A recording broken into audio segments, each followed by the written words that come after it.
ओम शांति। 9 मार्च 2024 की साकार मुरली से होमवर्क। आज की मुरली से हम लक्ष्य लेंगे संपूर्ण निर्विकारी बन भविष्य में ऊंच पद पाने का पुरुषार्थ करना है।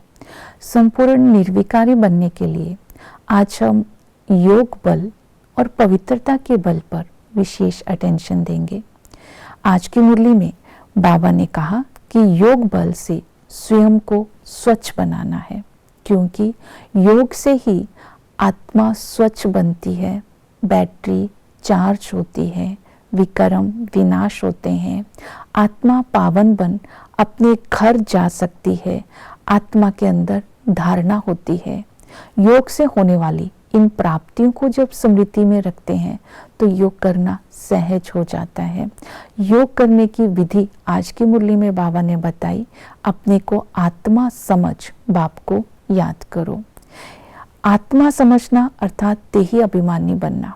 बाबा ने कहा आत्मा को वर्षा बाप से मिलता है, इसलिए देही अभिमानी बनो। आत्मा का चिंतन करेंगे।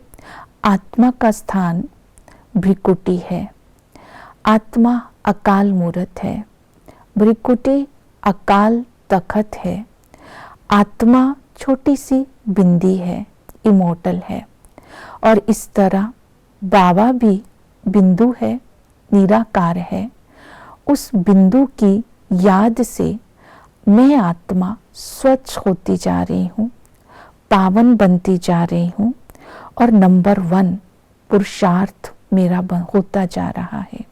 तो जब हम बिंदु बनकर बिंदु की याद में लवलीन रहेंगे तब हमारा पुरुषार्थ नंबर 1 हो जाएगा। तो आज याद के लिए दूसरी विधि बाबा ने बताई। सवेरे सवेरे उठकर बाप की याद में प्रेम से बाप को याद करेंगे और बाबा से करंट कैच करेंगे, अर्थात सर्च लाइट लेंगे। जैसे ही आत्मा सर्च लाइट लेती है तो स्वच्छ होती जाती है। लेकिन सर्च लाइट तब ले सकते हैं अगर हमारा बुद्धि योग बाहर से निकला हुआ हो, कहीं भी बुद्धि योग भटकता ना हो। ये स्मृति रहे, ये कल्पांतर की बाजी है, लॉटरी है। इसलिए पूरा अटेंशन दे करके एक बाप की याद में रहना है। तो इसके लिए अभ्यास क्या बताया? सवेरे सवेरे उठना, अर्थात अर्ली मॉर्निंग उठना और संबंधों का अनुभव करना। पिता के संबंध से संगम पर हमें ईश्वरीय लॉटरी मिलती है, हमें पूरा वर्षा मिलता है। टीचर बनकर के वो हमें पढ़ाते हैं। ये पढ़ाई सोर्स ऑफ इनकम है। ये पढ़ाई से हम ऊंच पद पाते हैं। ये कड़ा इम्तिहान पास करने की पढ़ाई है। तो पढ़ाई से ही ताकत मिलती है। तो पढ़ाई पर पूरा अटेंशन देना है। सतगुरु हमारी गति करते हैं। सतगुरु के लिए गाया गया है कि सतगुरु की गतमत न्यारी है। वही सतगुरु गाइड बन करके हमको मुक्ति धाम ले जाते हैं। तो बाप टीचर सतगुरु को आत्म स्मृति में स्थित होकर के ही याद कर सकते हैं। और पवित्रता का बल जमा करने के लिए हमें अटेंशन देना है धारणा के ऊपर, समर्पणता के ऊपर और वैराग्य के ऊपर। इसके लिए आज हम पवित्रता के लिए धारणा पर अटेंशन देंगे। बाबा ने ये धारणा सिखाई है कि सबको रिगार्ड देना है। आत्मा समझकर हम हर आत्मा को रिगार्ड देंगे। आत्मा समझकर आत्मा के साथ बात करेंगे। आत्मा भाई भाई की दृष्टि को पक्का करेंगे और भाई भाई का रूहानी स्नेह रखेंगे, प्यार रखेंगे।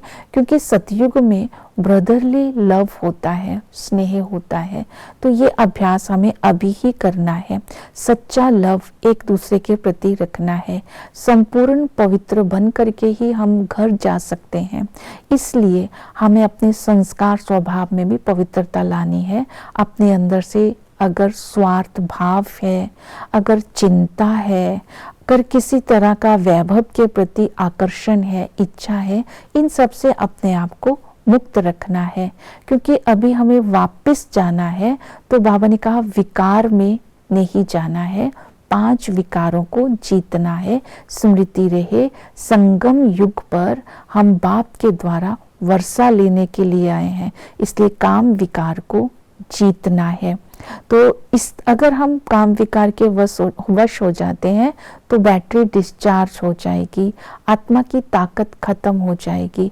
अभी हमें विशेष पवित्रता के लिए अपने बोल पर भी अटेंशन देनी है। हमारे बोल ऐसे होने चाहिए जैसे मुख से रतन निकलते हैं। इसके लिए आज दूसरी पवित्रता की धारणा बाबा ने बताई, समर्पणमयता। हमें अपना तन मन धन समय एनर्जी सब कुछ बाप के इस ईश्वरीय सेवा में अर्पण करना है। ये तभी हो सकता है अगर अंदर से बेहद का वैराग्य होगा। तो आज बाबा ने बोला कि देह सहित ये सारी दुनिया खल्लास होने वाली है। अब थोड़े ही रोज हैं कि हम ये सब कुछ विनाश हो जाएगा, लेकिन ये नशा बुद्धि में रहे, हम भी ब्रह्मा बाप समान डबल सिर ताज बनेंगे।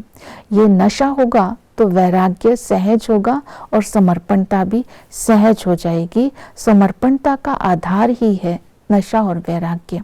तो ब्रह्मा बाबा को अपने सामने रखते हुए समर्पणता भी करेंगे और वैराग्य भी अपनी बुद्धि में लाएंगे, और वैराग्य भी ज्ञान युक्त होगा तो नशा भी रहे कि हमारा लक्ष्य क्या है, डबल सिर ताज बनना। तो इस तरह योग का बल, पवित्रता का बल जितना हमारे अंदर होगा उसके आधार पर ही हमारा भविष्य पद होगा। ओम शांति।